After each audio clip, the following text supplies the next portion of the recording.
If you were to start a restaurant, what would be the most important thing you think you would need? The best food, a nice logo, that would be cool, good customer service, the right location, a nice location, or maybe just a crowd of hungry people.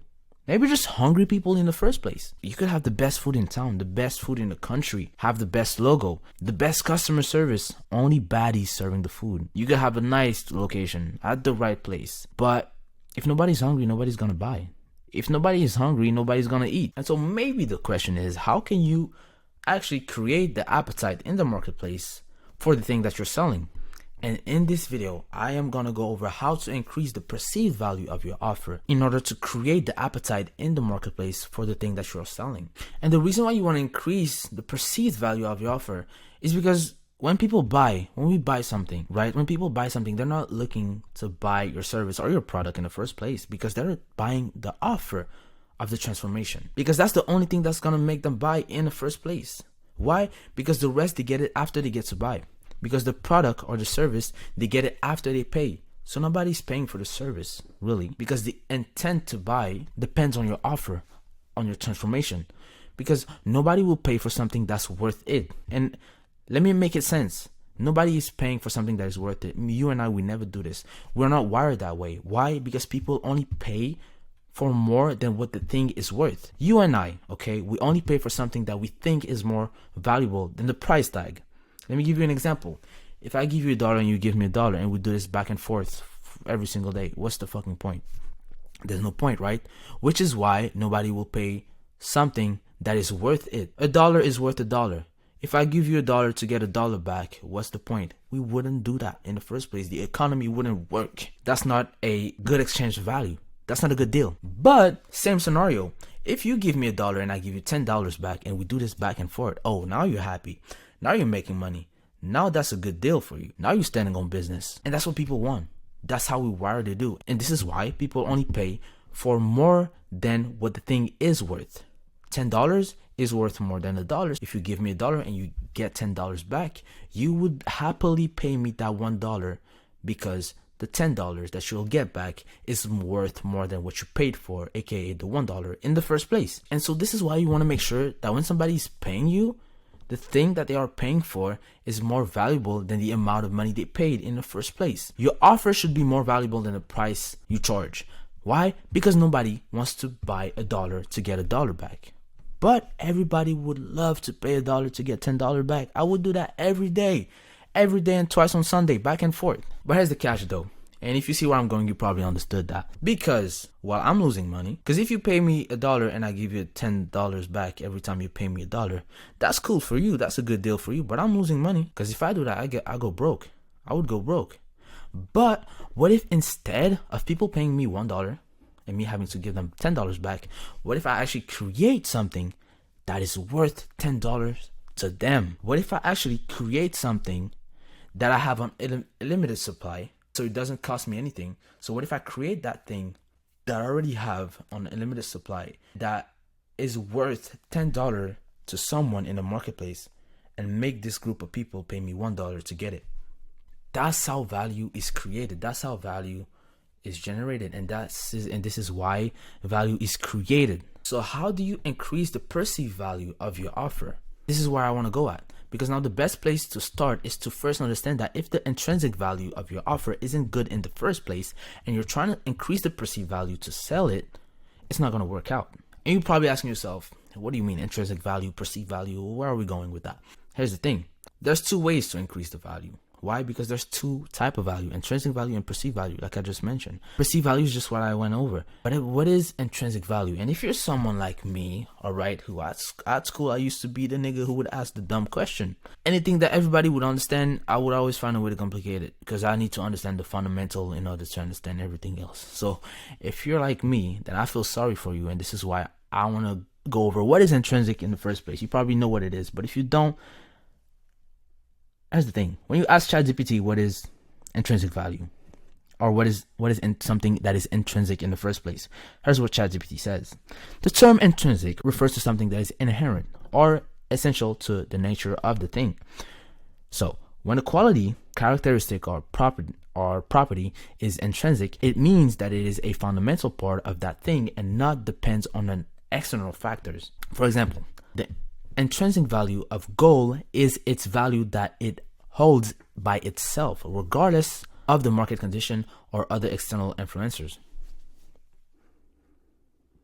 Yeah, right.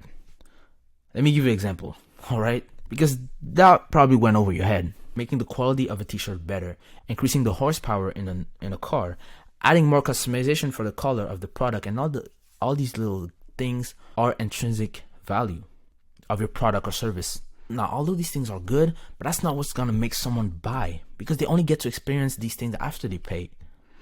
And so the problem with intrinsic value is that they don't get to experience it until after they buy it. So to convert these people, you need to increase the perceived value in the first place, the offer, the transformation. Why? Because that's what's gonna make them buy in the first place. The rest, they only get to experience it only after they buy it. And so the problem that most of us face, myself included and myself first, is that we are emphasizing the wrong value, because we are emphasizing what's valuable to us instead of what's valuable to the marketplace, instead of emphasizing what the marketplace is hungry for. And so let me give you an example of something that we've all done. Usually when you invest a lot in yourself, especially when it comes to improving a skill, what becomes more valuable to you about your offer is your skill. Why? Because we spend a lot of energy and a lot of resource into it to improve it. So when you're communicating to a prospect, you're now emphasizing your skill, aka what's valuable to you now. And you go over how long it took you to get it, how much you had to invest into it, and how hard it was to get it, etc. But guess what? Nobody fucking asks, and nobody cares. That's what it is. That's the truth. If nobody's hungry, nobody will buy in the first place. Nobody cares. And I wasn't even there when you were grinding to learn this skill. So I don't even know where you're coming from. I don't even want to know. And you're putting the emphasis in the wrong thing. Because maybe what you have is valuable, but you're emphasizing the wrong thing. And so if talking about what's valuable to me about my offer is the wrong thing, aka talking about the intrinsic value, how do I increase the perceived value of the offer? How do I increase the perceived value of my offer in the first place? Well, I had to make sure I understand the desirability of the payoff. How much do they value the payoff? And I'm moving myself a lot. But here's the thing. You want to focus on how much do they value the payoff in the first place. Find out how much better the life of your prospect is going to be after they say yes to the transformation. And I use the word payoff here. But you could put offer. It's the same thing. Why? Because the payoff is the transformation. The transformation is your offer. The payoff is what is worth more than the money, because the intrinsic value is worth it. What people really value the most is the payoff. Why? Because people will buy only if the payoff is worth more than the money. The payoff is what the people are starving for in the first place. And the first step to understand what people are starving for, what are they starving for? What is their biggest pain? Well, the first step to take is what I call discover. You want to find out, you want to discover what are they looking for. You want to listen to your audience and find what do they value. So you can't deliver value to someone until you find what they value. And here's the thing. That's what Myron Golden once said. Marketing is the art of discovering and developing into other people the desire of more of your product, service, or opportunity. And this is something that Myron Golden does, that Alex Hormozi does, and people that build amazing offer, people that create amazing and extreme amount of value to the market. This is the same process that Serge Gatari also used to build offer that he charged for 15 grand, 20 grand upfront. And the first thing you want to do is to actually listen to your market. What are they screaming for? And before figuring out how you're going to help them, how you're going to help the people that are looking for your solution, you first need to acquire insights into the niche that you're going after. Because if you're watching this, you're probably already going for a niche right now. You're probably serving a niche. And so to find out, what do they value first? What do they value the most? Because right now, maybe you're emphasizing the wrong thing too. Maybe you're emphasizing your skill set. Maybe you're emphasizing what you value the most about your offer. And so to be able to tap into that starving crowd, or to create the appetite and find out what are they starving for, is to acquire knowledge, insight, and data about that. And talking about acquiring insight, there's two types of insight you need to understand. And let me give you some context. Let's say you're a B2B, right? You help SMA owners scale their agency or whatever, right? Well, you would need to understand, if you want to acquire insight in that niche, there's strategic and tactical insight. The tactical insight for you would be Facebook ad, lead gen, cold outreach, outbound, all these little things, right? These tactical stuff. And then there's also strategic insight, which is more, I would say, like consulting. Let's take example of Alex Hormozi. He mastered that very well with Gym Lunch. So with Gym Lunch, what Alex Hormozi did, instead of going after gyms and pitching them ads, funnel building, cold outreach, all these tactical stuff, which is not bad, but Alex would also strategically change the whole gym acquisition workflow of his clients. So yes, Facebook ads, lead gen, and all that stuff was included, but he would also have strategic insight on how to scale their business. So he would come in their business now and consult them on, all right, let's change your offer that way so that you can charge higher ticket, you can charge more upfront, and then let's do the ads like that, let's do the VSL like that, let's do the funnel this way, and fulfill this way, and then scale this way. So he would consult them on how to do it. Why? Because he had strategic insight. And that's the difference. So how do I research insight? Tactical and strategic. Well, you need to understand that the amount of insight available, first off, online is fucking crazy. Because literally, and I'm not even joking when I say this, I'm being dead. If you were to shut down your business today, you would literally be able to start a business in 10 different industries this month successfully. Why? Because it's out there. The insights are out there. I made a video where I say stop selling information but sell implementation. The reason why you should stop selling information is because it's out there. That's the main reason of the video, and that's the main reason of just selling information just not working anymore, because the information is out there. And if you are selling information, I guarantee you that there is somebody else out there that is giving away the same information for free. That's the problem now with the decentralization of information. It's out there and you have access to these insights. And so by you having access to these insights, listening to your market and backing it up with your expertise, with your skills, you can build something great, something that only you can build something for yourself, something that people are starving for, because you are able to find and filter the right insight and leverage your knowledge and experience and skill set on top of it to then deliver crazy amount of value that nobody else in the market can copy. This is the whole point. This is how you build an insane offer. And so the first thing you want to ask is, who do people look up to? The niche that you're going after right now. Who are they looking up to and what are they listening to?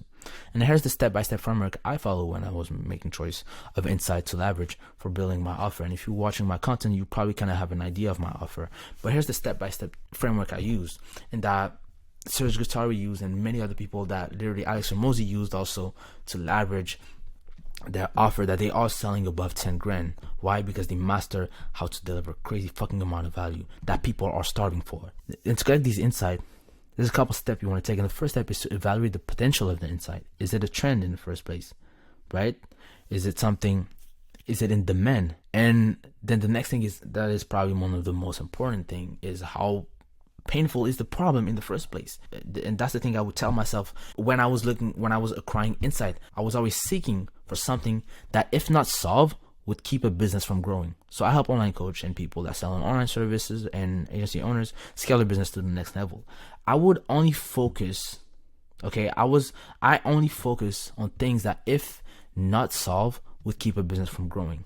Let me give you an example. You can have a crazy client acquisition system, but if your offers suck, if people are not starving for your offer, if people don't need your offer, no matter how good your client acquisition is, it's not gonna fucking work out. Matter of fact, you're gonna waste your time, probably burn out, I don't know, but people are not gonna buy into it. Why? Because they're not hungry for it. And so I focus first on helping you build an offer that you can charge for 5 grand, for much more, find product market fit, help you generate more value by collecting the right insight and generating more value than anybody else in the marketplace so that you can charge more. And then with that, once that offer is built, set in stone, then we take care of your client acquisition. Because again, without client acquisition, you can have the best offer, but if you don't have a good client acquisition system, you can't even grow your business because nobody's going to know about your offer, even if people are starving for it. If you don't have any lead gen structure, any conversion mechanism, people are not going to know about you. And so this is why I focus so much on offer building, offer optimization, and client acquisition. I have a client acquisition system that takes care of outbound growth, organic growth, and paid growth, because this client acquisition system is what's going to take now your offer to the next fucking level and to the moon, and scale your business to the moon. And if you watch my content, you kind of already know how my offer looks like. And so these things that would help people like you watching are things that, if not solved, would keep your business from growing, right? The next thing, evaluate the market potential, the size of the market, the growth rate of the market, right? How does that look like? How big is the market? What is the potential of this, right? Then the customer validation, get feedbacks. That's also a great thing. So find feedback and find the one insights that get the most interest. And another thing, which is probably also another thing that is very important, is look at the platforms and see where the attention is going and which insight is getting the most attention. And the best way to do that, which is probably the second most important thing to do after that, while you are looking to acquire the right insight, is make sure to ask yourself and put yourself in the shoes of your prospect, in the shoes of your client, and ask yourself, who are they looking up to? Let me give you another example. Let's say you're, again, online coach helping SMMA start their own business online, right? So put yourself in their shoes. Who would a agency owner starting out, who would he be looking up to? And what is he struggling with? And what would he be looking for to solve that pain? So somebody who's starting at SMMA, he probably knows people like Iman Ghazi, Charlie Morgan, and a whole bunch of other influencers. So find these influencers, look what are they talking about, and put yourself in their shoes and find what group are they in, what community are they in, who are they following, who are they looking up to, and what are they looking for? What podcasts are they listening to? What influencer are they listening to? And find insight from these people. This is where you find insight, because everything is out there. Spotify, YouTube, TikTok, Instagram, everything is out there. And everybody, even talking about Iman Ghazi, I'm not following up really with his ads anymore, but like he lowered his price. He was charging for like $1,000 or something for his course, which was quite expensive. But now he's lowering his price. I think he gave it away for free for 3 days or something like that, or $1 or $2 for 3 days, or a crazy offer like that. He is probably in the top 1%. He's in the pinnacle of that industry. He's the number one online coach for agency owners, right? He literally lowered his price to zero. Nobody can compete with him. The reason he's doing that is because he just canceled out the competition. And now everything is out there. Everything is available for free. Anyways, I don't want to get ahead of myself too much, but find these people and get insight from them. Find the people that your prospect are looking up to. Where are they? Where would they be gathering information? Where would they be gathering solution? And where would they be looking for solution? And get insight from there. Then competitive analysis. Examine the competition landscape of each insight. How competitive is it, right? Find existing product or services, their strengths, weaknesses, and market share. Look at what other people are doing and trying to do better, trying to add your own twist to it, right? Business model viability. Evaluate the different business model that can be applied to each insight, right? And what type of business model does that insight could be applied to, and where would it work the best? Then risk assessment. Identify and analyze the risk associated with each insight. Market volatility, competition again, and all these stuff. Technology dependencies. Can AI be a threat to your insight? Right? Things like that. And then scalability and sustainability. Evaluate the long-term scalability and sustainability of the chosen insight. Will it be relevant and profitable over time, or is it just a short-term trend? Don't fall for that. Right? And so with all of that being said, when you're looking for an insight, basically based on the answers you find for each question, you want to pick the insight that has the highest potential, the highest market potential, the best customer feedback and attention, the least competition, the highest valuable business model, the lowest risk, and the best scalability and sustainability. This is how you want to validate and qualify your insight that you're collecting. And this is from where you're going to build your offer. And I'm going to be honest with you, this is just the tip of the fucking iceberg. There's so much that goes into it.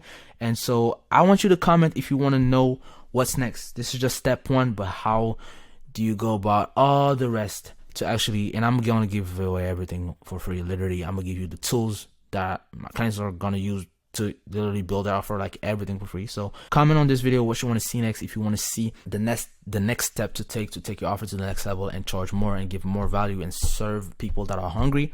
And if you want me to do it for you, obviously link on my bio. If you want to hop on a call, link on my YouTube bio if it's not on the description. Comment what you want to see next. If you want me to go deeper into it, if you even want to have access to the asset to actually put that all in place and actually take what I'm giving away for free and implement it in your business, comment or text me on IG.